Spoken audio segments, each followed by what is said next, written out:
Thank you. My name is Heloise Ramage-Hays. I'm Assistant Legal Officer at the FRU, and the area that I supervise is employment law.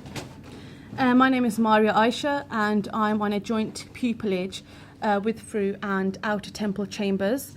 My pupillage is for 18 months, and it is divided into three 6-month slots.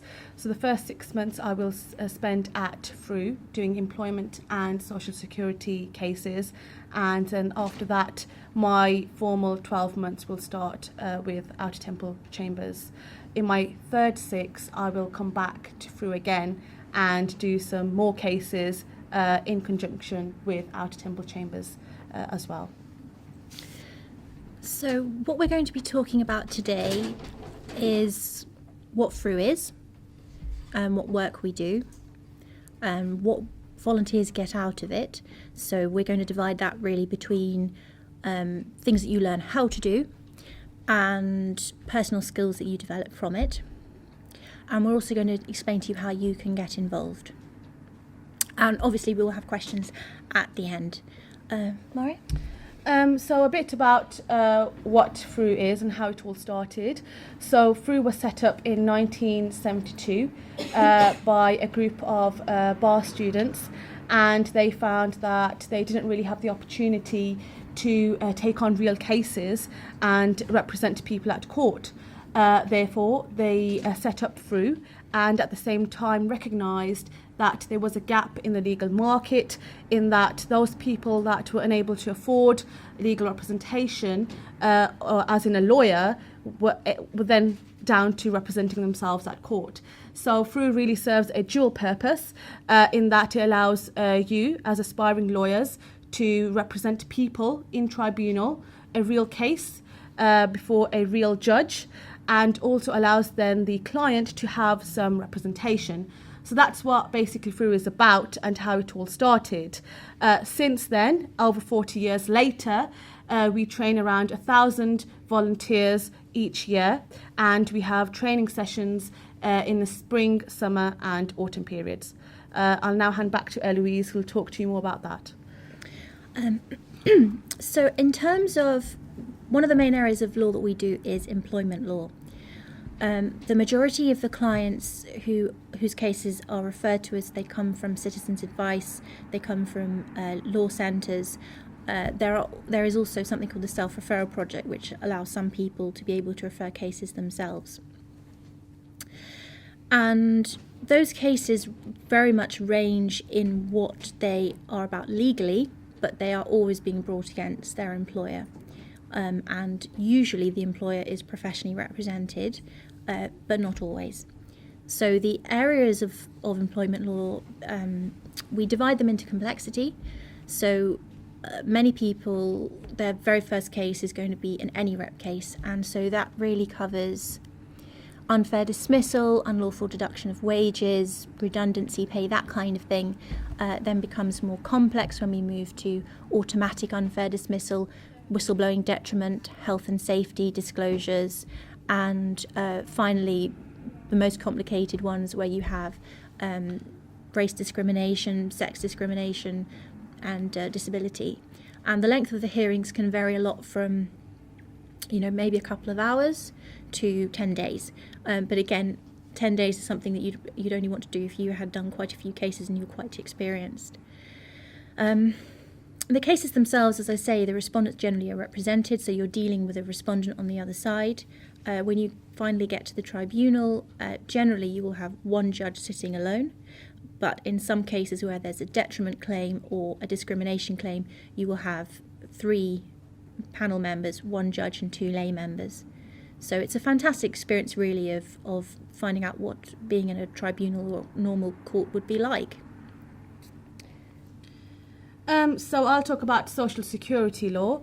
So this is basically where somebody has applied for a benefit, so either being universal credit, personal independent payment, which we refer to as PIP, or employment support allowance, which is referred to as ESA. Normally they have exhausted all avenues in trying to get that benefit via the DWP, and therefore the next stage is then to appeal at the first tier tribunal. So the case is then referred to us. And how that is managed is that you're required to conduct a client conference to understand what the client is suffering from, and also recognise the relevant statutory framework. Normally it's a points-based system, so you assess your client and decide whether they fit within that relevant framework and whether they should get the benefit or not. The next stage is then to draft your written submissions, and we normally say to do this in enough time so that your submissions are given to the judge and the DWP, because if you draft good, strong written submissions, sometimes the case would then be decided based on your submissions and you won't need to go to court at all. And the judge may say, okay, the DWP have made a mistake. They've not really assessed this person and they should be given the benefit, which is a win-win situation for everybody. Again, the client interests always come first. So that's basically in a nutshell what Social Security is about. However, if you do, I would like to add, go to tribunal and your case is not settled on the written submissions, you will then be presenting before a judge and a medical practitioner. They would ask your client some questions and decide from there whether they should be eligible for the relevant benefit or not. You may then have the opportunity to ask more questions if you feel that they've not really covered everything, because you may have a situation where your client tells you something, but then in tribunal it doesn't really come across the same way as what your client had told you. So you may want to add that. But sometimes you may have a conflict situation where they've told you something different, but then in tribunal the case turns completely different. So you don't want to really make it worse for the client, which is what I'm getting to there. And then basically that's what Social Security is about. So I'll hand back to Heloise now. Yes, who's just realised that she completely forgot to mention we also do deal with appeals. So in an employment case, if you had a decision and it went against your client and you thought that there were grounds of appeal, then that is something that FRU also does deal with. And one of the ways that we differ from Social Security is that you would be cross-examining the respondent's witnesses and your client would be cross-examined as well. So in terms of what volunteers get out of it, and really what I'm going to be talking about is what you learn how to do. So can I just ask, how many of you are currently on the BPTC? Right, so this is all to come then. How many of you are interested in being barristers? Okay, that looks like everybody. Anybody want to become a solicitor? Okay, it's absolutely fine if you do. So when you're on the BPTC, you will learn conference skills, opinion writing, drafting, and advocacy. But it's a whole different experience learning or using those skills in a real life environment. You have to deal with a real life person, and the effect and consequences of what you do on a case has real life implications. So as you can imagine, it's really, really motivating. It's often thrilling, and it can even be a bit scary sometimes, but it is always interesting. So I think probably the best place to begin with is talking about legal research. So you all know how that works, but what you might not realise when you're actually doing a case is that it's very much an ongoing process. So in my first case, there was an issue around continuity of employment service. Now that was very important because it affected how much remedy she could get at the end of the case if she won. So the main difference between study and practice is that the answer to a question, it might not be obvious straight away. So I personally couldn't find the answer in the 2P legislation. So I looked at it, went back to the facts, and then looking at the client's contract, I found a clause that did actually fit the legislation. So it turned out she did have continuous service. But if I had just sort of gone, okay, I've done all my research now, and then moved onwards, then I wouldn't have been able to have turned her out, I'd have given her some wrong information. So it's very much an ongoing thing. And from that experience, I got legal knowledge, which I would be able to fall back on in another occasion. I think probably also another thing about doing a case of FRU is you're running the case yourself. Now, we do supervise you, but you're in charge of making sure everything is organised. And so that includes putting the bundle of papers together sometimes. As I said, respondents are often professionally represented. But even if that's the case, you still need to know where everything is in it. So to give you an idea about how important that is, we all know how important organisation is, but it's really brought home to you when you'll find yourself in tribunal and you're cross-examining somebody and you say, please turn to page 72, and you've looked at where you've marked your tab and your bundle is perhaps a little too full of tabs, and you realise you've marked the wrong place. I remember this happening in my first case. It was kind of an awkward silence while I desperately went through the papers saying, I'm terribly sorry about this. More recently, I did an employment appeal tribunal case, and I really enjoyed that I was able to point the appellant's representative and the tribunal judge to a particular place in the bundle. So it is really important. One other thing about running a case is you really learn the importance of making attendance notes. So you won't really know about this at the moment, but you have to write down everything that your client says to you. Not just because it might be a useful fact, but because if, and we'll probably be talking a bit about this later, you're doing settlement negotiations, if you find yourself with a client who's agreed to a particular sum of money in settlement, you've got to make sure you've got very detailed notes about what that client said and what you said to them before they decided they were going to accept it. Because, if somebody turns around later and says, I didn't want to do that, you've got to be able to have something to fall back on, haven't you? I think that probably takes me to conference. So I mentioned conference skills at the start. If you do the BPTC, you will have a conference exam. One of the differences, I think, in real life is that your clients vary. Some of them are quite difficult to get information out of, and they don't really say very much.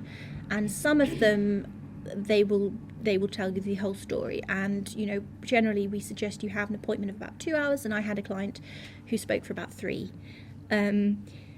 So what's really interesting about that is that you have to sift through the information for what's relevant. But you might also have to really be careful with the information. If you have a client where English isn't their first language, then you need to make sure that they've understood what you've actually asked them. And, there are ways of dealing with that. So I had a client where that was the case, and I realised that actually she didn't understand as much as I thought she did. So what we ended up doing was quite often I'd send her questions by email, and that meant she would have a chance to have it translated and to think about what she wanted to say in response. If you have a social security case, you might have somebody who's got learning difficulties, or perhaps just they have a very sensitive situation that they're a bit nervous about talking about. And so there you need to be very careful with your questions, very tactful, very sensitive. And even with unfair dismissal claims, people find that talking about what happened sometimes very emotional. So that's something you need to think about too. I mentioned drafting skills that you'll do on the BPTC. Well, doing a FRU case, you will be drafting witness statements, you will be drafting schedules of loss, generally a skeleton argument, and sometimes also lists of issues, which is a very important document. And again, the practice of it in real life is quite different. So in theory, I need it to be concise. I need it to have all of the relevant law. I need to make sure that I have all of the relevant facts. But when you're actually there, it makes a huge difference. So Mara was talking about social security submissions where sometimes they will decide on the paper. And similarly in employment, if you're making an application and the other side have said, we're going to need another hearing to decide employee status or whether there has been a proper early conciliation. And you send a response and you say, yes, there has been early conciliation. The requirement is this, and the client did this. And so we have no need for a hearing. And you're nice and concise and you make the whole thing look very straightforward and simple. Well, the tribunal may very well decide without having to have another hearing there as well. You learn to deal with awkward points, grasping the nettle. What is the difficult matter here? What can I avoid? And you also have to learn about the language you use. So if you're drafting a letter of advice to your client, you will want to use quite different language, because even people, vast majority of people don't have a law background. They're not familiar with unfair dismissal. You want to make sure that you're writing it in a way that is clear and understandable to someone who doesn't know much about the law. And then, as I say, sometimes there are particularly vulnerable clients where that's very important there as well. Not all our cases go to tribunal. We do have settlement negotiations, so that's something, again, that you can't really imagine until you're really doing it. And the best way I can describe settlement really is your client is being faced with two options. It's a bit like on a game show, the big red box, what's in it, what could they get if they went to tribunal, and a sum of money, which could be quite small or it might be a bit larger, but is it enough? Is it what your client really wants? So you might be sitting there and thinking internally, take the money, or open the box. But again, it's a real life situation, so you realise this is about the client's autonomy. I am representing this person. If they decide to go ahead to tribunal, even though you think, well, you're probably not going to get more than £5,000, and you'd probably be very wise to take that money, which is, say, £4,000, because you might not win at tribunal, it's not your decision. If you have a client who wants to keep pushing, or wants to try and get more money out of the respondent, then you really get interested in tactics and thinking about, so what's the sum of money that might interest the respondent into getting involved with negotiations, but is also going to get my client, roughly where she wants to be. So all of that happens before you even get to tribunal. So if any of you did want to be solicitors, this is the kind of thing that you would be doing in your practice. When you get to tribunal, it's an incredibly dynamic process. So witness statements in civil cases are the evidence in chief. So you'll know going in what your client is going to say, because that's their evidence, and you'll know what the respondent is going to say.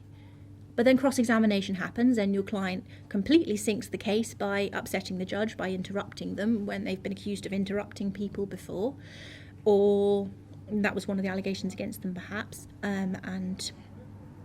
perhaps you've got a whistleblowing detriment claim, and what you're saying is whistleblowing unfair dismissal, and what you're saying is, I was unfairly dismissed because I made protected disclosures, and then the client is asked, do you think that was the sole or principal reason for your dismissal? And they say, I don't know, maybe not. Not much you can do with that. But you also have to be really on the ball for what your client is going to say as well, as what the respondent is going to say. You've got to watch out for that, because they might give something away too that you can build on. So you've got to be ready for that. What's the judge indicating in their questions? Are they on your side? Have they picked out an area of law that might be helpful to you? Or are you thinking maybe you should drop a particular argument? So your skeleton argument, which you've written and got in front of you and is all nice and ready, you may have to fiddle with that. You'll want to refer to the evidence that you've heard, but you may also want to make a new argument in the alternative as well. And as Maria was saying with social security, again, very dynamic. Your client might be asked some questions that change matters, so you've got to really, snap thinking, how can I deal with this? And again, it all needs to be very concise and clear. And client handling, we've already talked about that. In the tribunal, I had a particular client who was very upset by the judgment, and she had to leave.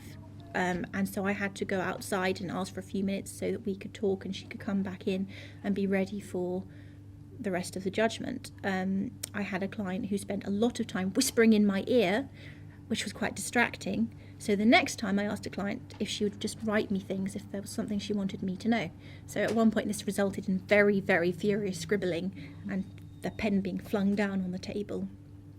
So it's a fantastic experience of what it's like in real life. And just to add there, that was during the hearing. Yes. You can just imagine being before a judge, your opponent and your client being quite difficult to handle. But again, these are all skills that you will learn when you volunteer with FRU. So Heloise has very nicely summarised the hard skills that you'll be learning as a volunteer. I'll go on to the softer skills. So Heloise mentioned client management. Now, going back to Social Security example that I gave earlier, if you have a client and they have been denied a particular benefit, for example, the PIP benefit, they may be suffering with a disability, which comes from that. And therefore, when you are asking sometimes quite sensitive questions, you have to be very careful on how you frame the questions. You don't want to offend your client, but at the same time, you need the information to draft your written submissions and to adequately represent them at the tribunal. So it's about being empathetic to the client, understanding their situation. Sometimes you'll find it really difficult to understand where they're coming from, but again, being patient and listening to what they're saying really helps you in preparing their case later on for the tribunal and during your written submissions. You may have more than one client conference. I found in my first case that I had in total about 2 client conferences. First on the initial when I was instructed on my client, and then later on a second one to go into the fine details of her witness statement. I also had an additional witness, so I had a conference with her as well. So it's not just the first conference that is seen as the last one. You will need to communicate with your client on a regular basis when you are doing the cases. So the first skill I would say is client management, and what comes from that is communication. Being very clear on how to communicate with somebody who's probably slightly older than you, may not have English as their first language, and being very clear with what you're trying to ascertain from the conference with them as well. That also comes in when you are at tribunal. You need to be able to project your voice so that the judge can understand what you're saying. Again, when it comes to dealing with your opponent in negotiations, again, being very clear. If you don't understand something, ask the question again. Simple as that. Don't leave it. I think the next skill I would say is organisation skills. Heloise again touched on this. Being organised with your cases, I can relate to an example in employment law. So you will receive case management orders from the tribunal when you are instructed. So you'll be given certain dates by which certain things need to be done, such as when you need to make sure your witness statements are done and when they need to be exchanged. If you are instructed on last minute, those dates would have already have passed by then, but you don't need to worry. You can then negotiate with the other side and decide on a different date. But again, it's all about organisation. You need to get these things done, and it's down to you because you are running the case to decide when these things need to be done and how much time you need to do these things.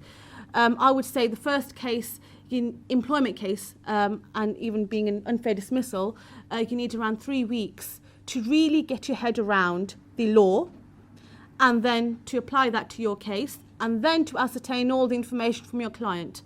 That can't be done within a few days. There's so many things you need to do, and I think that's really important to understand as a volunteer with FRU, and will give you a real chance to understand what it's like in practice as well. 3 weeks as if you can come in almost every day. Every day, yeah. Basically. Other than that, you need a bit longer. Bit longer, yes. And then what ties with that is time management skills, effectively managing your time. If you're working full time, okay, I have the evenings, I have the weekends, but can I dedicate every evening and every weekend to this case is a question for you to think about before taking on a case. And another skill I think was very important is developing your confidence as an advocate. And I think it's so important and invaluable that this is something you do pick up and learn at FRU. Taking a case on your own and having a client who expects you to act in their best interests. normally expects you to win the case, and therefore it's down to you to really develop that ability to believe in yourself that, yes, I can do this for this particular person. I can act in their best interests and win the case. Sometimes you'll be given or might have a case which is quite weak on the facts, but then it's down to you to do the legal research, to dig into the facts, to ask those questions, sometimes awkward questions, to your client, but again framing it in a best way possible to get that information so that you can build your case. That's all case preparation, but in tribunal, dealing with judicial intervention, when the judge asks you a question, I think Heloise referred to the skeleton argument. The judge may say, and I've had this, okay, I've prepared as going from the introduction down to the relevant points.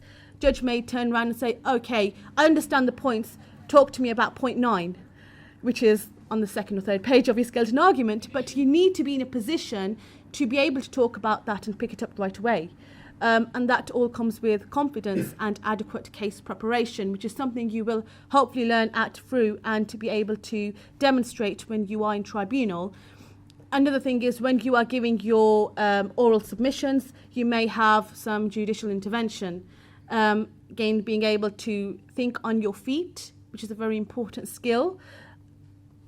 Likewise to both professions, either being a solicitor or a barrister, being able to formulate an answer when it is required before the judge.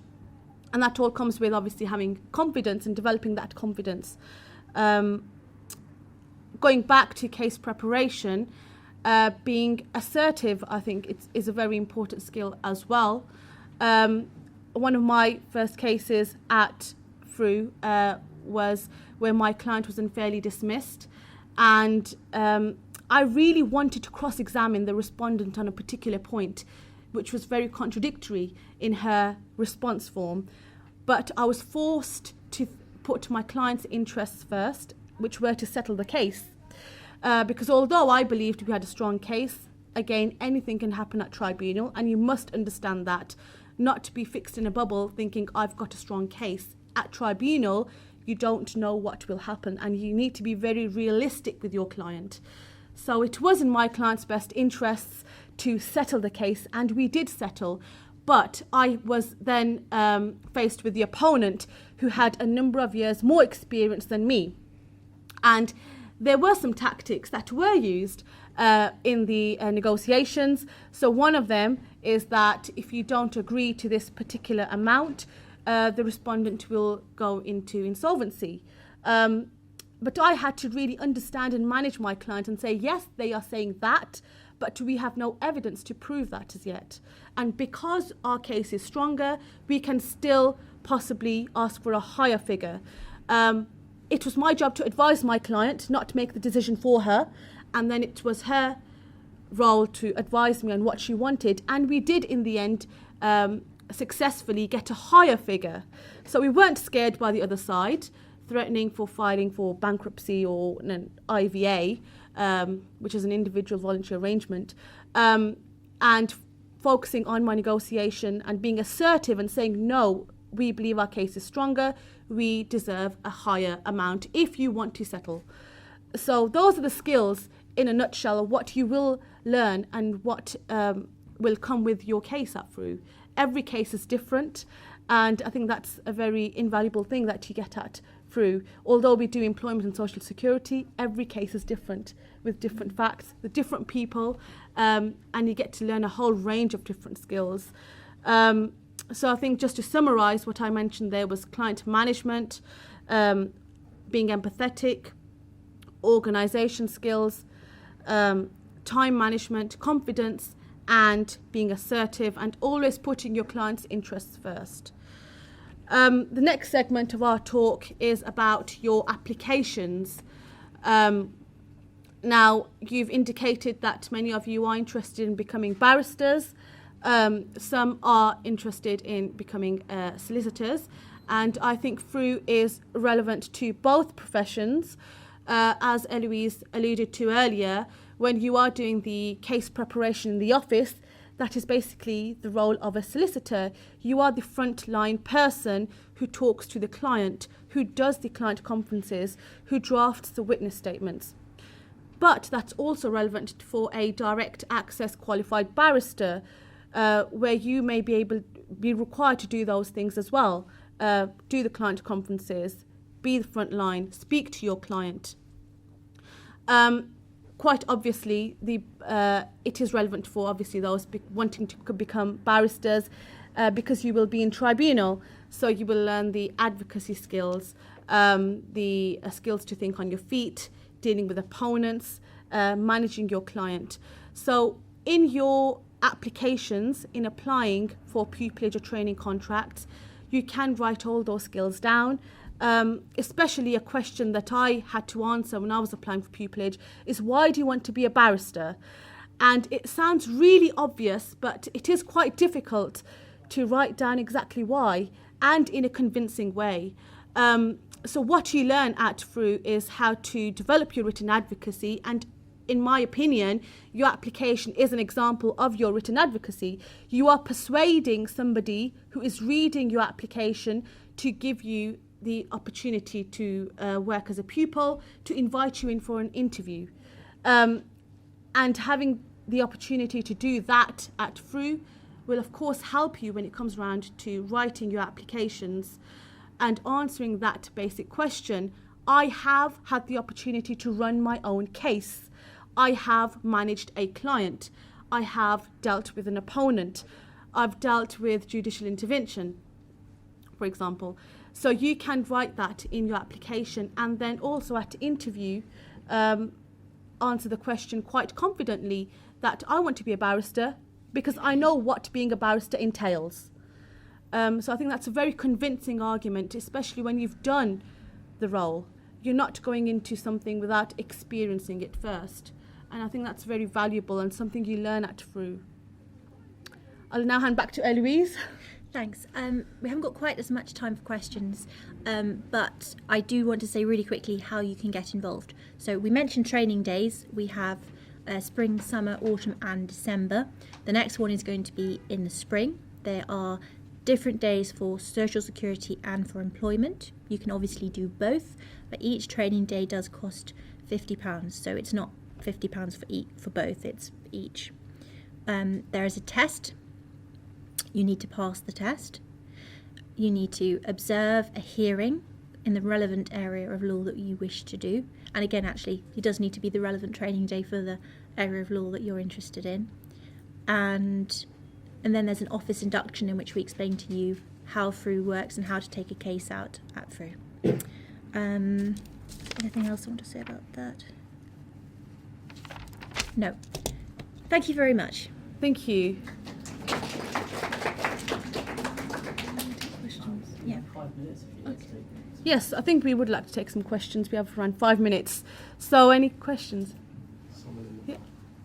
Yes. Okay, yes.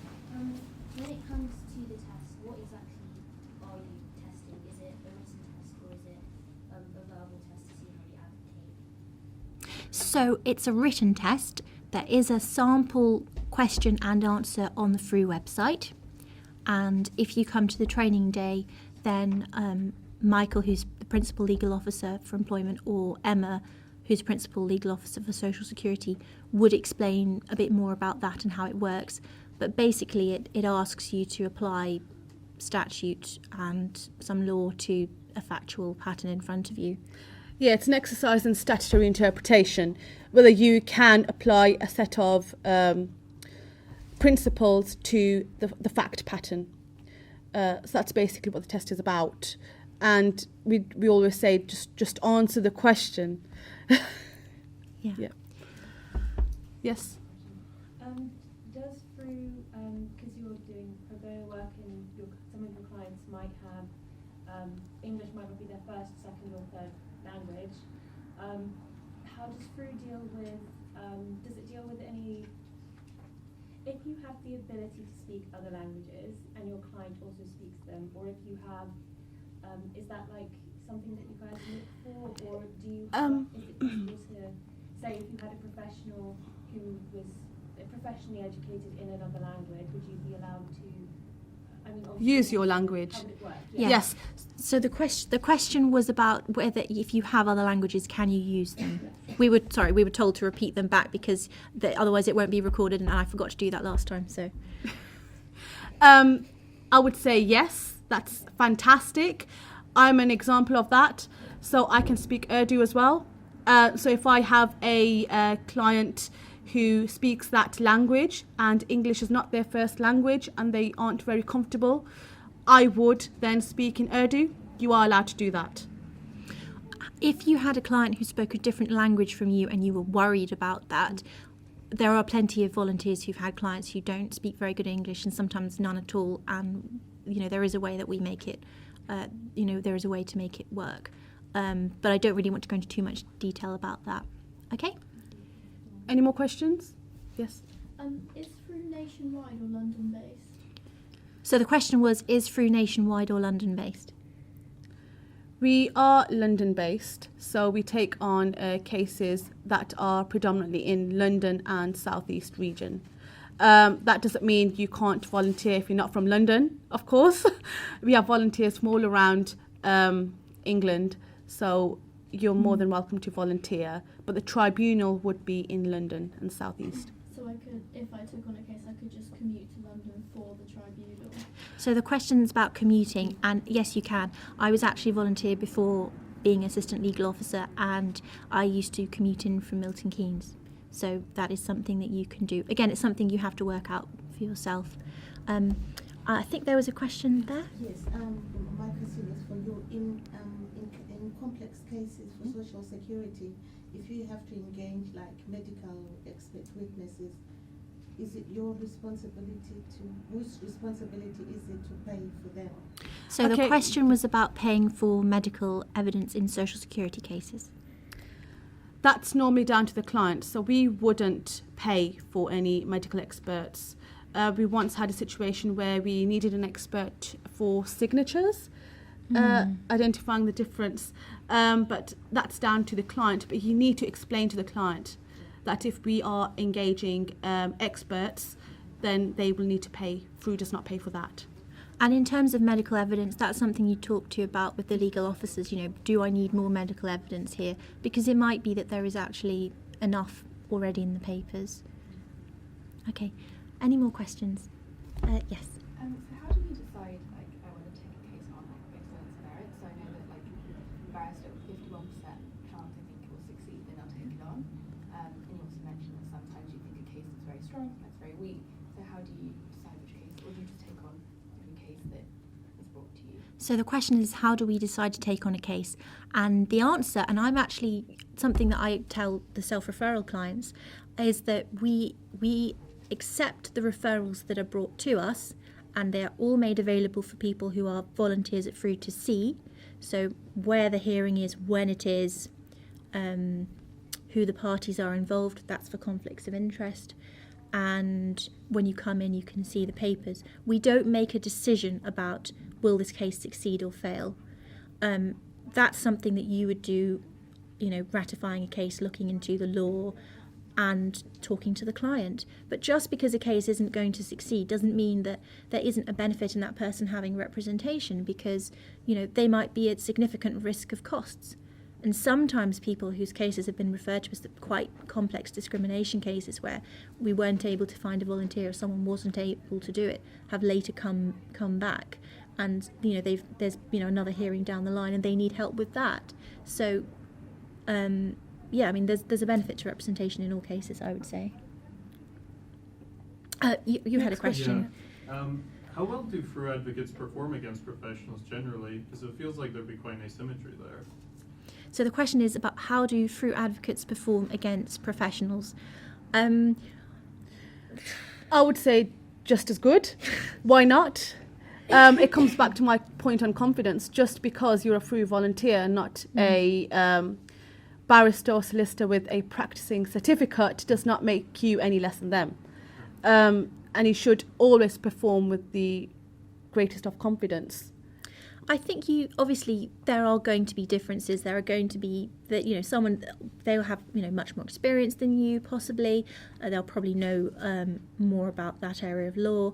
But that, I think, in terms of how it works out, as Mara says, you can put forward the best case that you can for the client, and the respondent might be working with very poor facts and putting the best case that they can, and doing much better than anybody else would. But that doesn't mean that your client won't win. And to a certain extent, I think it depends on the volunteers. Some people, they're going to come in and they're going to be, you can be overconfident. You could. It's a kind of a difficult It has to be a thing balance. say. Yeah. So having the confidence that I can do this, not being overconfident in missing out important things, and not really, being grounded. You need to remain grounded, of course, but that shouldn't put you off. Sometimes we have had cases where the other side is represented by a barrister, but the volunteer has won the case. Yes.